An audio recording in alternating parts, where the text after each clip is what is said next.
오늘 우리가 나눌 하나님의 말씀은 골로새서 3장 15절부터 17절 말씀까지입니다. 하나님의 말씀을 봉독해 올리겠습니다.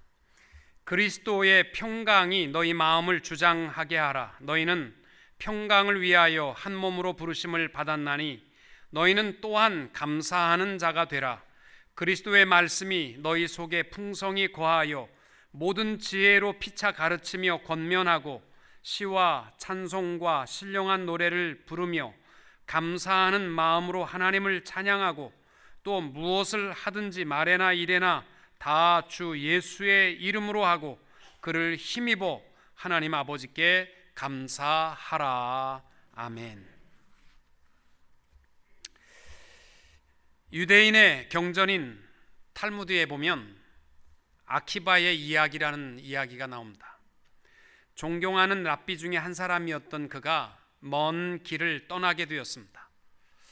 책을 보기 위해서 등잔과 또 시간을 알기 위해서 수탉과 먼 길을 오고 가야 하기 때문에 나귀와 또 볼 토라를 가지고 여행을 떠났습니다.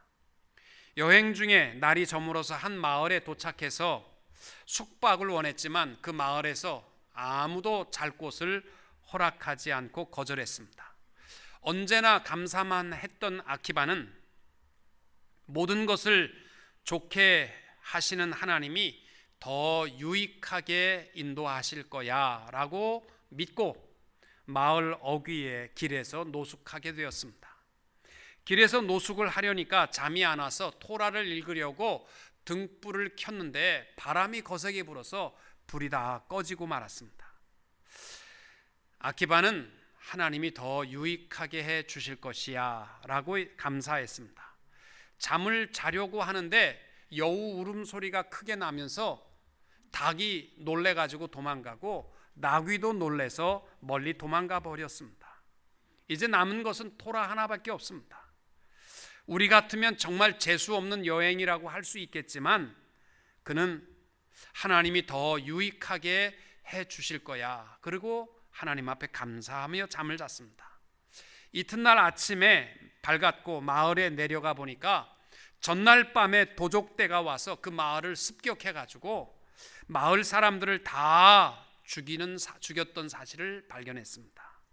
하나님께서는 위험 속에서 늘 감사하는 아키바를 지키기 위해서 마을 잠잘 곳을 다 막으시고 등불도 꺼지도록 바람을 주시고 나귀와 수탉도 멀리 도망가게 하심으로 살게 하셨구나라는 것을 깨닫고 더욱 하나님 앞에 감사했다는 것입니다.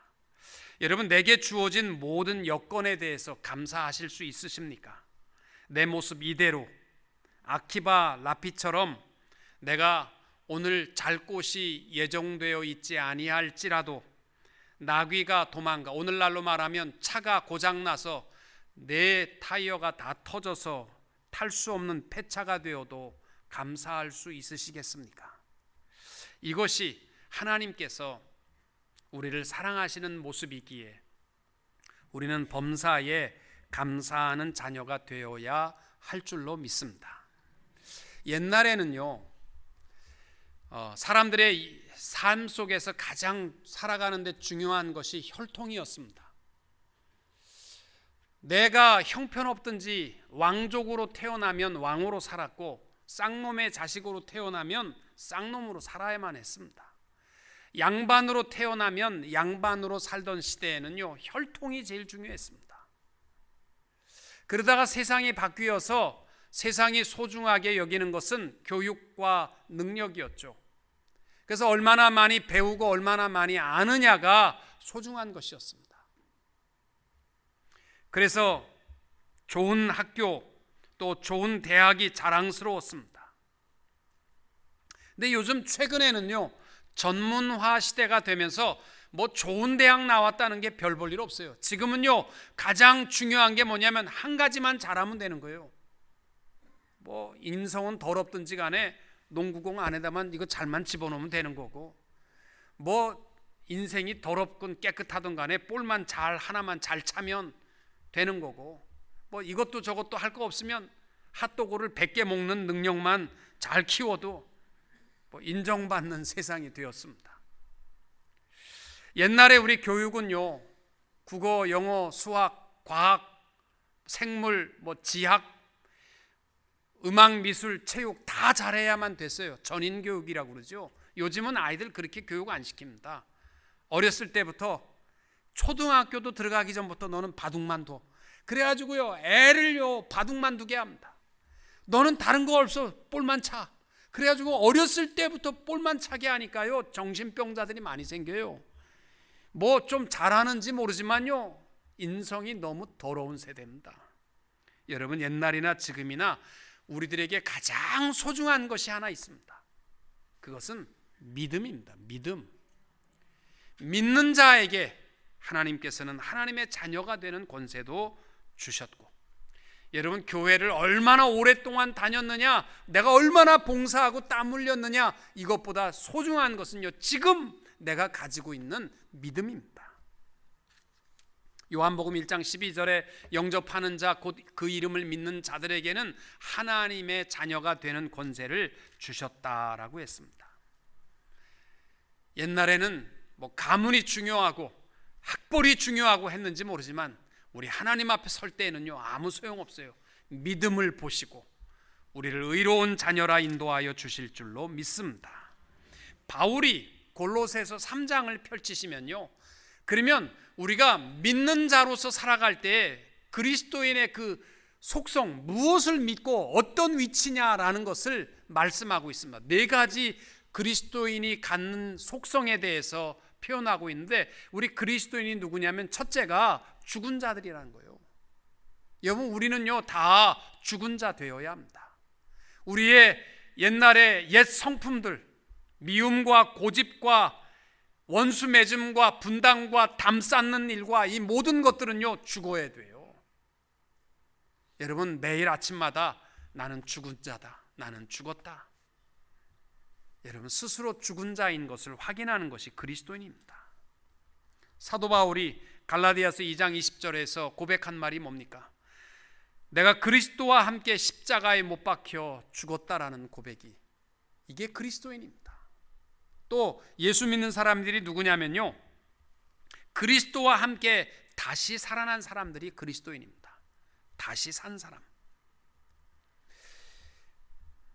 옛사람은 죽었고 새 사람은 다시 살아난 것입니다. 이것을 신학적 용어로 말하면 중생이라고 합니다. 또 예수 믿는 사람들이 누구냐? 하늘에 그 비밀이 감추어진, 생명이 하나님께 감추어진 자들이라, 이렇게 표현합니다. 여러분, 우리가 안 믿는 사람하고 똑같이 먹고 마시고 살아갈지 모르지만 우리에게 분명한 것이 하나 있습니다. 우리의 생명은 하나님께 있는 줄로 믿으시기 바랍니다. 이게 그리스도인이에요.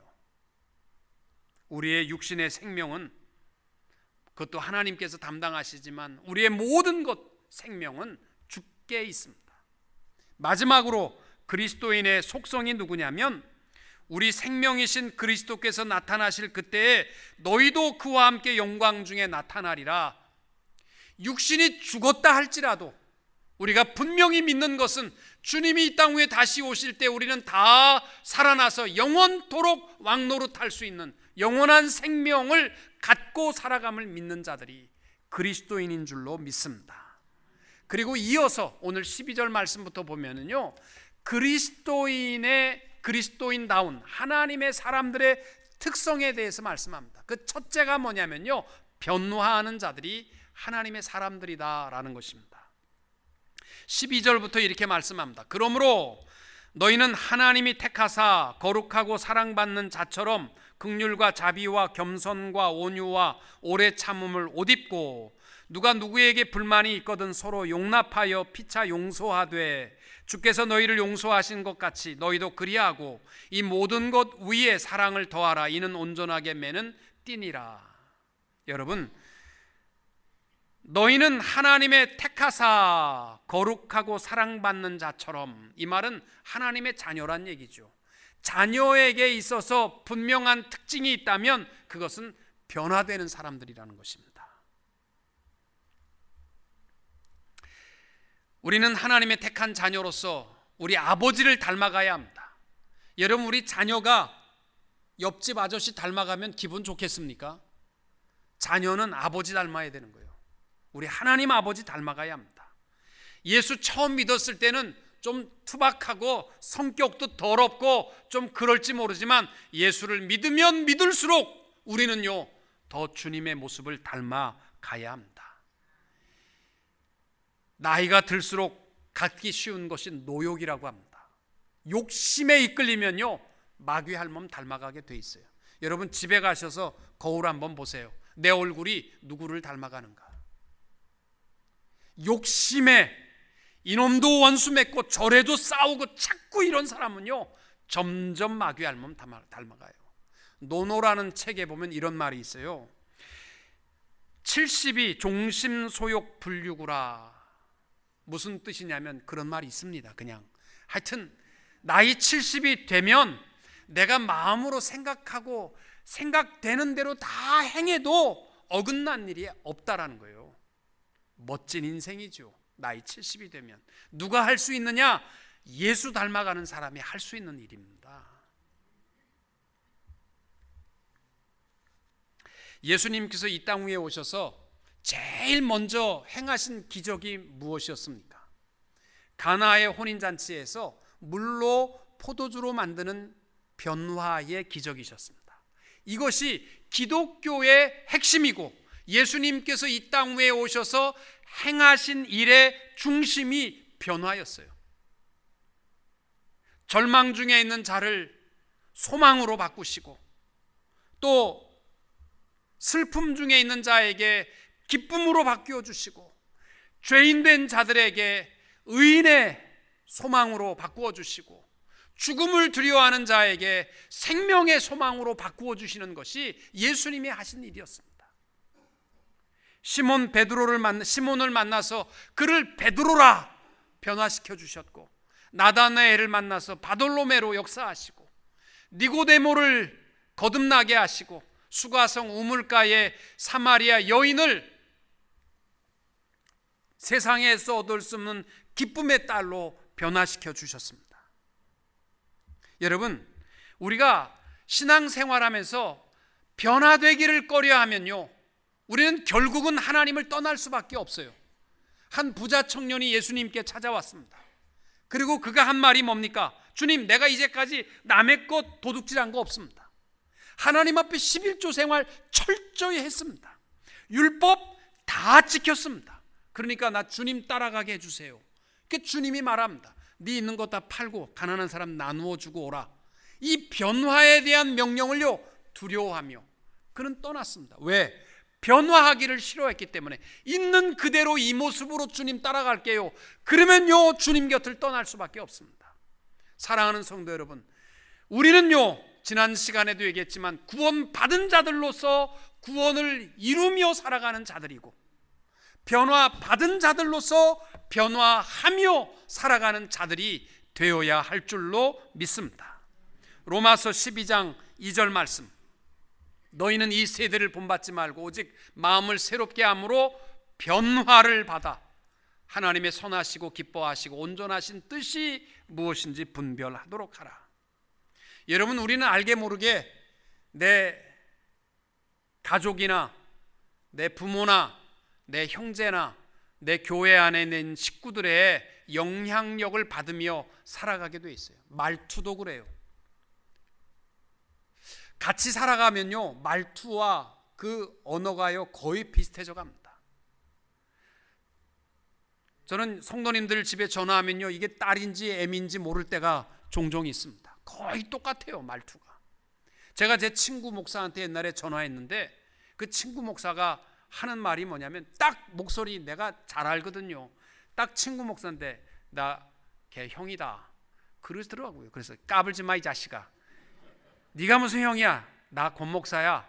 그랬더니 끝까지 자기가 형이래. 30분 동안 형이래. 진짜 형이더라고요. 그래서 제가 30분 욕하다가 잘못했다고 했습니다.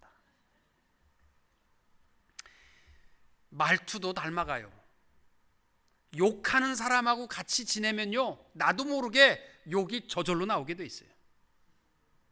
세상 유행가 늘 부르는 사람하고 다녀보세요. 찬송가 싹 없어져. 나도 어느 날부터 유행가 부르게 돼 있어요.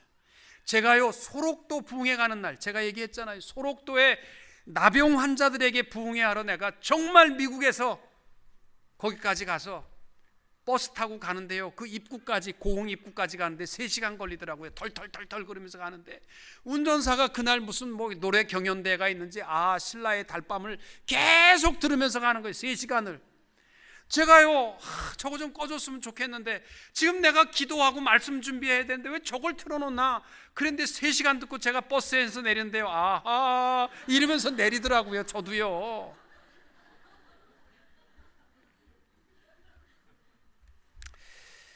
여러분, 주님 함께 사시면요, 주님 닮아가야 합니다. 바울이 주님 닮아가는 비결을 말해줍니다. 어떻게 닮아야 되느냐?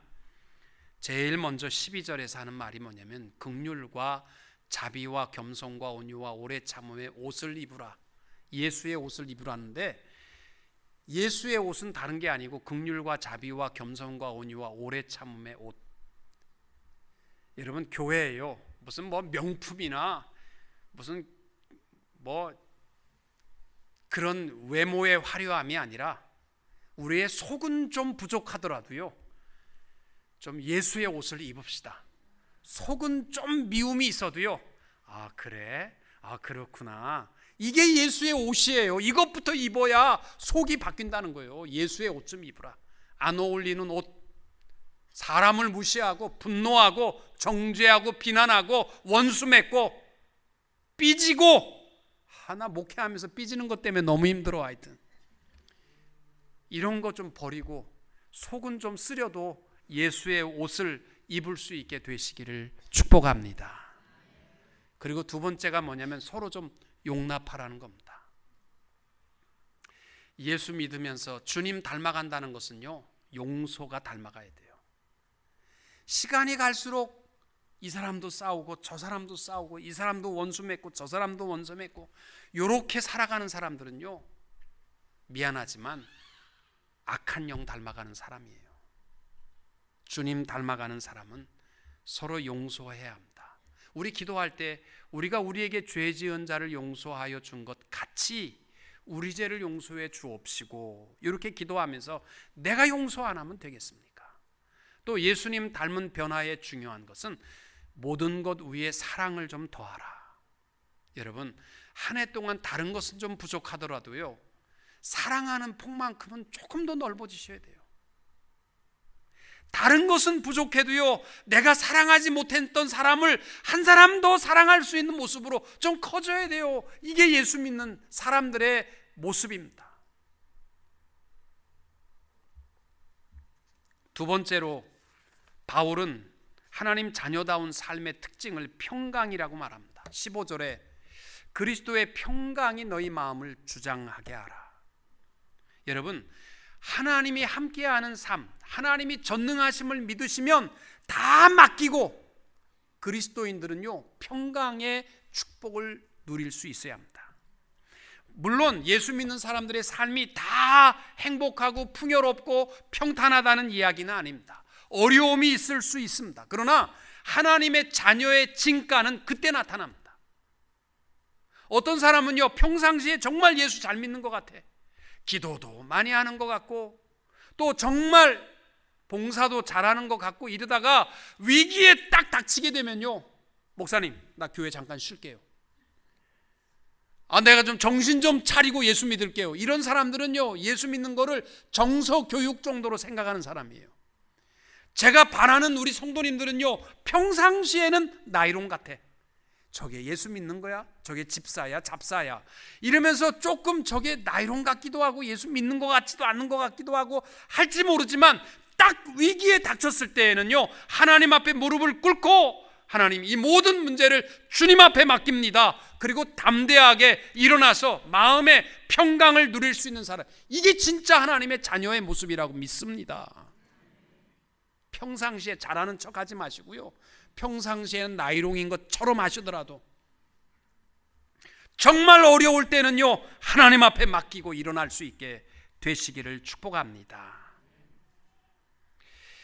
시편 55편에 보면 다윗의 일생에 있어서 가장 어려운 시기라는 것을 알 수가 있습니다.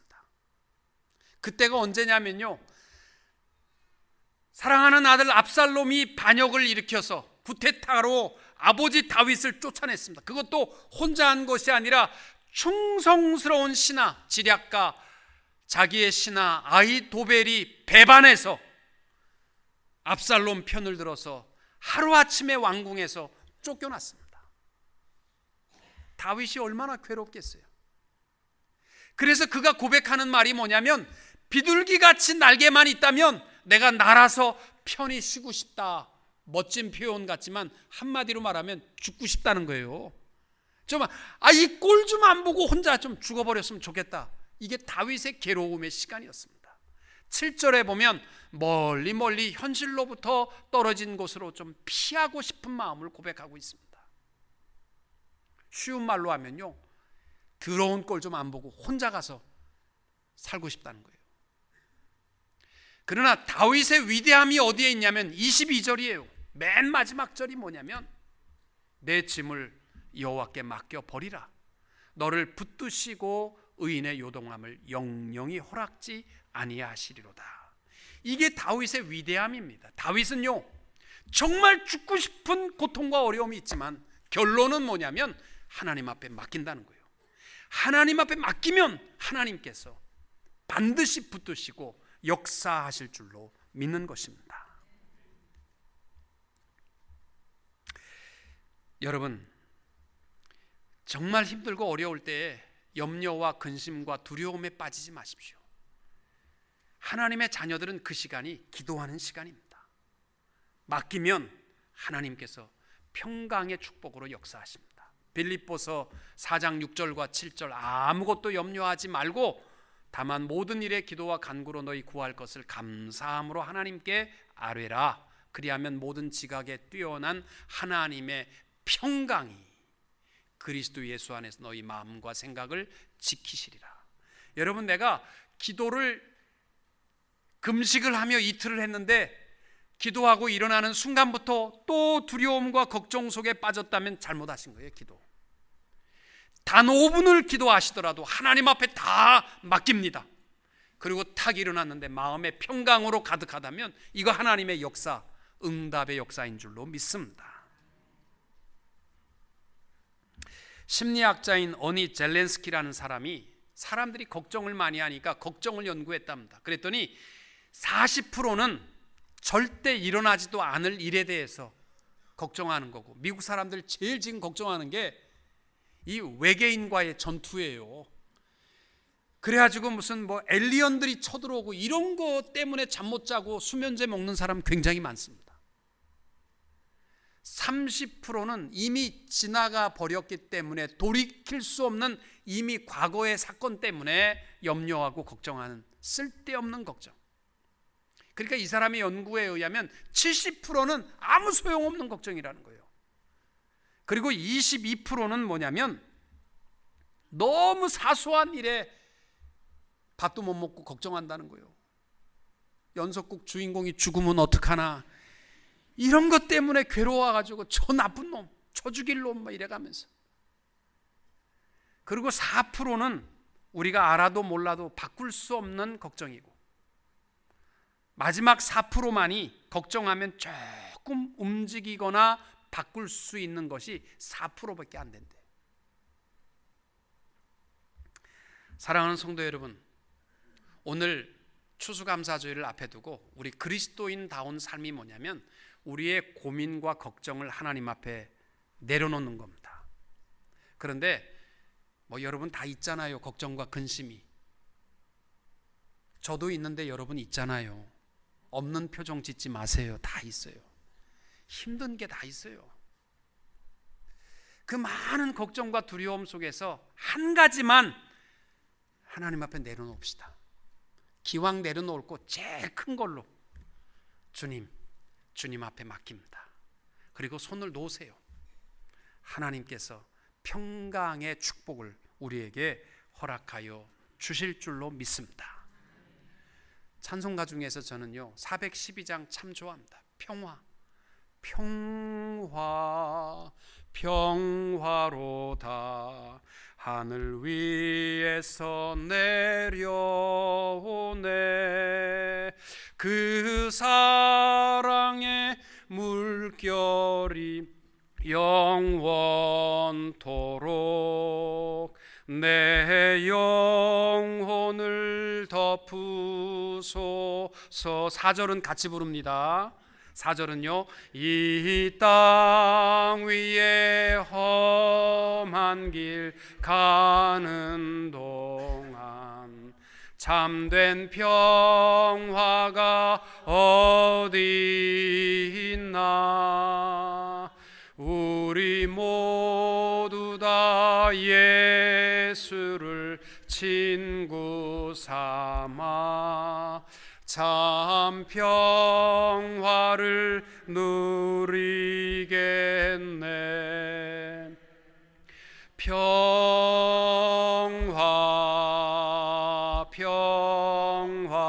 평화로다.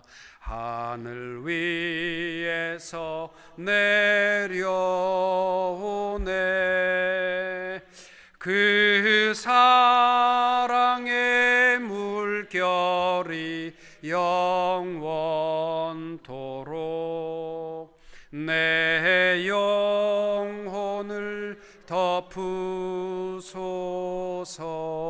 덮으소서. 아멘.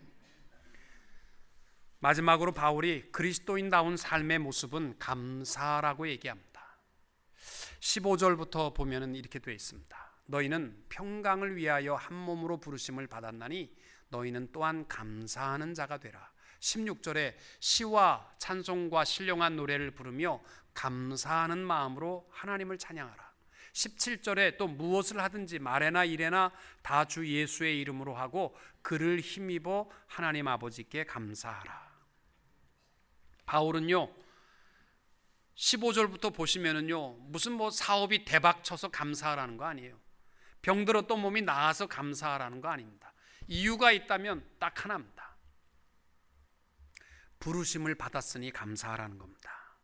하나님의 자녀가 되었으니 감사하라. 마지막 때가 될수록 나타나는 두드러진 현상이 있습니다. 세상의 마지막의 현상에 대해서 디모데후서 3장 2절에 보면 내가 이것을 알라 말세에 고통하는 때가 이르느니 사람들은 자기를 사랑하며 돈을 사랑하며 자긍하며 교만하며 회방하며 부모를 거역하며 감사치 아니한다. 이게 마지막 때의 현상입니다. 여러분, 요즘 유행하는 단어 가운데 달인이라는 말이 있습니다. 달인이 뭔지 아십니까? 생활의 달인, 무슨 뭐 골프의 달인, 물구나무의 달인 김병만 선생님, 뭐 이런 얘기 못 들어보셨습니까? 뭐 달인 이런 얘기가 유행합니다. 저는 여러분에게 오늘 진짜 달인 한 분을 소개하려고 해요. 감사의 달인 사도 바울입니다. 사도 바울의 일생을 보면요 사실 감사할 내용이 없어요. 우리가 알다시피 예루살렘으로부터 열심 당원들이 바울을 만나기만 하면 반드시 죽이겠다. 그리고 그를 평생 목숨 걸고 쫓아다녔던 암살단이 있어요. 얼마나 무섭습니까 인생이. 또 바울은 그가 불모지에 가서 복음을 전하고 교회를 세워서 교회를 이루게 되면요 3년 목회 못하고 쫓겨났습니다. 여러분 목회자가 한 교회에서 3년도 못 채우고 쫓겨났다. 그 쫓겨난 이유가 뭔지 아세요? 고린도 후서 10장 10절에 보면요 외모가 볼품이 없어서 키가 작아서 쫓겨난 거예요. 이 얼마나 분노할 만한 일입니까? 이 사도 바울은요 전설에 의하면 키는 작고 얼굴은 못생겼고 코는 매부리 코고 머리는 다 벗겨진 대머리고 눈에는 안질이 있어서 눈곱이 항상 끼어서 눈물이 질질 흘렀고 어깨는 처졌고 배는 뿔뚝 나왔다라고 되어 있습니다. 그러니까 바울의 외모를 보고요, 그것도 자기가 전도한 사람들이 이 외모를 보고서 루저라고 쫓아낸 거예요. 세상에 키 작다고 이런 일이 있을 수가 있는 일입니까? 또 바울이요, 말을 잘 못한다고, 이게 무슨 말이냐면 설교가 마음에 안 든다고 쫓아냈어요. 바울이 얼마나 속상했겠어요. 자기가 전도한 사람들인데 설교가 마음에 안 든다고 해서. 설교를 못한 게 아니라 지가 듣기에 안 좋았다는 거예요. 또 바울은요, 몸을 찌르는 불치의 병이 있었습니다. 이 문제를 해결하기 위해서 하나님 앞에 죽도록 기도했지만 하나님께서 안 들어주시면서 내 은혜가 내게 족하다. 얼마나 괴로웠으면 바울이 뭐라고 얘기했냐면 고린도후서 12장 7절에 사탄의 사자라고 그랬어요. 그 고통이 올 때마다 하나님 정말 너무합니다. 아마 불평이 생겼겠죠. 많은 신학자들은 그 고통이 아마 간질이 아니었을까 이렇게 생각합니다. 설교하다 말고 희끄덕 쓰러져 갖고 거품 물고 쓰러지는 거예요. 또 바울은 오늘 골로새서를 쓸 때는 로마 옥중에서 사형수로 있을 때입니다. 언제 죽을 줄 몰라요. 보세요, 바울이요, 감사할 내용이 평생을 들여다봐도요 하나도 감사할 게 없어요. 바울이 감사할 수 있었던 것은 감사의 달인입니다. 그는요 범사에 감사했습니다. 나의 나 된 것은 하나님의 은혜로 되었다는 겁니다. 저는 그렇게 생각합니다. 우리 성도들의 감사의 지수는요 영적 지수와 똑같습니다. 내가 하루에 12시간 기도하고 4시간 전도하고 4시간 봉사하고 잠자도 기도하고 이렇게 살아가는데 입만 열면 불평과 불만으로 가득하다면 그 사람의 영적 지수는 빵점입니다. 내가 모든 삶에 있어서 부족할지라도 내 주어진 모든 여건에 대해서 감사하다, 모든 것에 대해서 감사하는 사람이, 감사의 지수가 높은 사람이 영적 지수가 높은 사람입니다. 신학자인 아도 핑크라는 사람은 감사하지 못하는 이유를 3가지로 말했습니다. 첫째가 뭐냐면 교만입니다. 둘째는 비교의식입니다. 셋째는 탐욕입니다.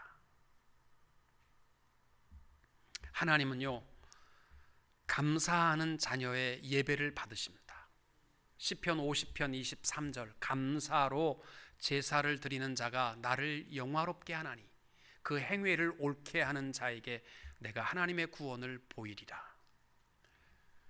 예배 시간에 대충 앉아있다가 가는 예배 하나님 안 받으세요. 미안하지만 감사하는 예배, 감사하는 찬양을 받으시고 감사로 드리는 제사 축복하여 주시는 줄로 믿습니다.